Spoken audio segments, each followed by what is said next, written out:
대선 레이스 열기 점점 뜨거워지고 있습니다. 국회 취재기자 연결해서 자세한 소식 알아보겠습니다. 장윤희 기자, 먼저 더불어민주당 경선 상황부터 전해주시죠. 네, 더불어민주당 경선 레이스는 당 선관위가 공개 경고에 나설 정도로 후보들 간 네거티브전으로 몸살을 앓고 있습니다. 민주당은 오늘 대선 정책준비단 첫 회의를 열며 정책 경쟁 7비에 나섰습니다. 송영길 대표는 부동산 정책과 에너지 전환 정책 발굴을 특히 당부했습니다.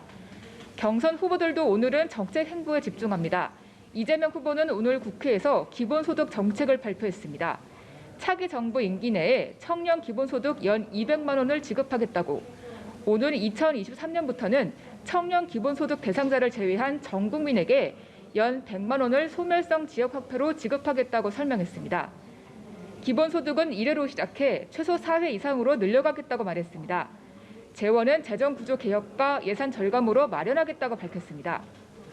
정책 발표 후 기자들과 만난 이 후보는 2004년 노무현 전 대통령 탄핵과 관련해 이낙연 전 대표를 향해 당시 사진을 보니 표결을 강행하려고 물리적 행사까지 했던 것으로 기억하는데 반대표를 던졌다는 게 납득이 잘 안 된다고 말했습니다.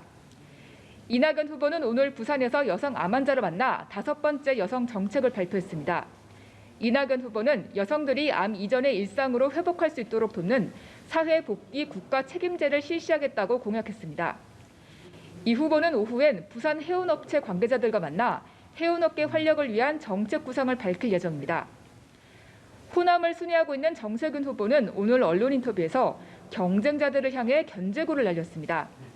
정 후보는 이재명, 이낙연 후보를 향해선 네거티브전을 꼬집었고, 이낙연, 추미애 후보에게는 노무현 전 대통령 탄핵 당시 열린우리당에 합류하지 않았음을 애둘러 비판했습니다. 김두관 후보는 김경수 전 경남지사에 대한 유죄 판결과 관련해 추미애 후보를 원망하지 않을 수 없다고 지적했습니다. 네, 범야권 상황도 짚어보죠. 야권 대선 주자들 움직임은 어떻습니까? 네, 야권 주자 움직임도 분주합니다. 윤석열 전 검찰총장은 오늘 오후 코로나 최전선에서 일하고 있는 간호사들을 만납니다. 이 자리에서 코로나 방역의 정책 방향과 간호사 처우 향상을 위한 구상을 밝힐 전망입니다. 천안함 용사의 가족상을 추모하는 발언도 이어졌습니다. 고 정종률 상사의 부인이 어제 암투병 중 별세한 건데요. 어제 SNS 활동을 시작한 최재형 전 감사원장은 고인의 명복을 비는 글을 올렸습니다. 최 전 원장은 오후엔 정의화 전 국회의장과 만나며 야권 인사들과의 접점을 늘립니다.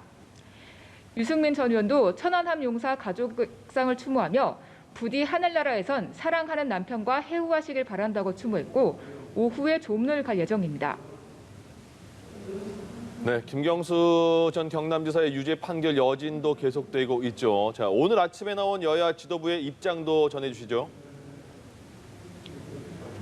네, 그렇습니다. 먼저 더불어민주당 윤호중 원내대표는 오늘 정책조정회의에서 김경수 전 지사에 대한 대법원 유죄 판결은 유감스러운 일이라고 밝혔습니다. 이어 판결은 존중되어야 하나 국정원 댓글 조작과는 질적으로 다른 사건이라며 야권의 공세 차단에 나섰습니다.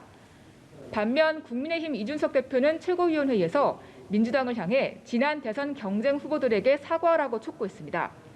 김 전 지사에게는 경남도정을 정상적으로 운영하지 못한 것에 사과하라고 밝혔는데요. 문재인 대통령을 향해선 새정치민주연합 대표 시절 국정원 댓글 사건에 청와대가 사과해야 한다는 말을 하셨다면서 이번 김 전 지사 사건에 대해서도 사과하시라고 요구했습니다. 지금까지 국회에서 전해드렸습니다.